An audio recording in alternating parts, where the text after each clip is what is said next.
भगवती भवन अशोकनगर भुवनेश्वर भारतीय communist party पक्षर Lok Sabha और विधानसभा प्रार्थी घोषणा।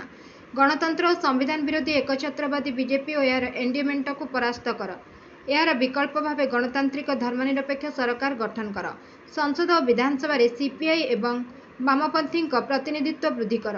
राज्य में जनविरोधी बीजेडी बीजेपी गुप्त मेंट सरकार को परास्त कर लोकाभिमुखी सरकार गठन कर।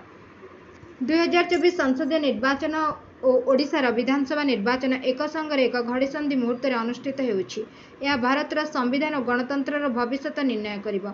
एही संसदीय निर्वाचन में गणतंत्र और संविधान विरोधी एकछत्रवादी बीजेपी और यार सहयोगी एनडीए को पराजित करने सह देश में एक वाम गणतांत्रिक धर्मनिरपेक्ष सरकार गठन पर संसद और विधानसभा सीपीआई प्रतिनिधित्व वृद्धि करने और राज्य में दुर्नीतिग्रस्त बीजेडी बीजेपी गुप्त मेंट सरकार को परास्त कर लोकाभिमुखी सरकार गठन पर सीपीआई ओडिशा राज्य कमिटी पक्षर दृढ़ आह्वान दिया।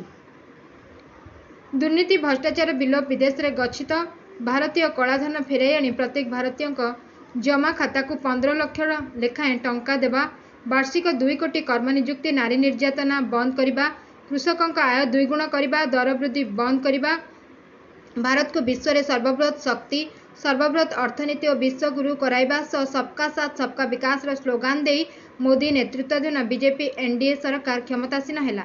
मात्र क्षमतासीन होगा पर भ्रष्टाचार विलोप परिवर्ते देशर जो प्रमुख भ्रष्टाचारी विरोध में बीजेपी बारंबार अभियोग करता से समस्त भ्रष्टाचारी को बीजेपी में योगदान कराई भ्रष्टाचारी निर्भय स्थान में परिणत होइछि।